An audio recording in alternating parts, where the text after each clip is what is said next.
Well, welcome back. It's National Nutrition Month, and today we're talking about fuel for the future. I love the way that sounds. We have Ethan Mattingly, a registered dietitian and the community wellness manager for the Dairy Alliance, here to tell us more. Thanks for coming in. Yeah, thanks for giving me the opportunity to highlight National Nutrition Month. Yeah. Like you mentioned, this year's theme is fuel for the future. So we're going to real quickly talk about how we can choose nourishing, delicious foods to fuel our muscles, our bones, and our mind. But if anybody wants more information, all of this is more in-depth on our website at thedairyalliance.com. Awesome. Well, one thing in this crazy world where go, go, go, go, go, people just sometimes completely forget how important good nutrition is. Yeah. Yeah, absolutely. So, and one of the things that we can do for that is making sure that we're eating for our muscles. So exercise is important to build strong bodies, but we have to make sure that we're getting ample amounts of protein in for that as well. And with 8 grams of complete high quality protein per serving,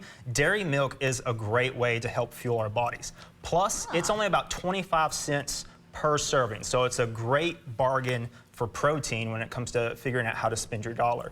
And so, you know, how can we incorporate that into an active lifestyle? Yeah. So 1 to 3 hours before exercise, we can have white milk to kind of prime the body for that activity. And then after exercise, we can choose low-fat chocolate milk. It has the ideal ratio, of carbohydrates. Now, I ran for probably 25 years and have been on the shelf for a little while, and was actually talking about this spring, getting back into it. But that was one thing that I did, especially when I was doing half marathons, that I used to refuel. Yeah, I would drink some Gatorade or Powerade or whatever, but the chocolate milk really seemed to go a long way in just helping with the recovery. Yeah, and so we tell active people, you know, chocolate milk is great, but the reason that is because it has a balance of carbohydrates to protein plus electrolytes that really help refuel those exhausted muscles. Good point. I like how you broke this up too. So walk us through sort of the next setup here today. Yeah, so we want to build strong bones. Strong bones are important so that we can stay active throughout our lives. Yeah. Stress fractures are common for athletes, but other people need to be concerned about that as well.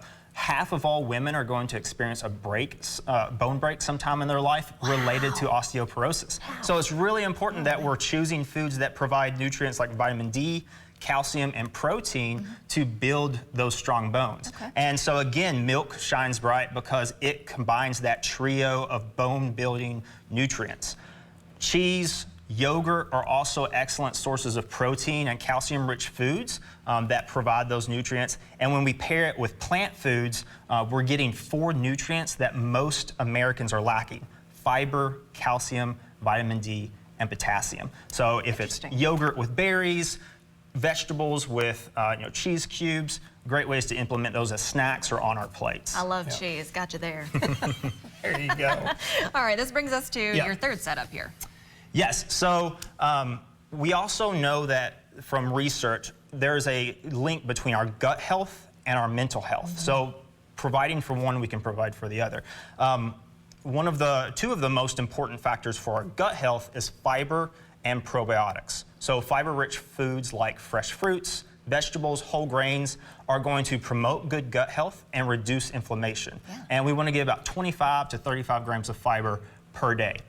Then probiotic foods like fermented dairy foods, yogurt, many people are familiar with. Kefir is a fermented milk beverage, and they provide probiotics that are beneficial bacteria that improve gut health and reduce inflammation, boost immune function, which we've all been more aware of over the past couple years. So combining those with vegetables, there we have a Hawaiian harvest smoothie. Yeah, I was going to say. So We've got a recipe for it. We'll pull that up for you. It's tropical fruits with yogurt and kefir, and then coconut water for a really refreshing beverage. And we have that recipe as well as many others on our website at thedairyalliance.com. It's really easy to make. A lot of these ingredients, it's really only just a few. And we want to pull up the directions too for you guys at home that have been watching. So that was the ingredients. And then here it is. It's really simple. Combine everything together, blend it, enjoy. Yeah, exactly. What's great about these is yogurt and kefir, or those fermented foods, help aid in the digestion of lactose, which is the sugar in milk that some people find hard to digest. Yeah. So people that are lactose intolerant can enjoy those foods more easily. Plus, you can find lactose-free milk in the dairy aisle at the grocery store, and that has the same 13 essential nutrients as regular milk, just without that lactose sugar that people find trouble with sometimes. This is awesome. A lot of information, A lot of really good good info. stuff. Yep. Ethan, thank you so much for breaking this down for us today. It's been a pleasure, and remember to fuel for now and the future. There we go. You can check it out on the website, the Dairy Alliance. We'll have more headlines coming up after the break.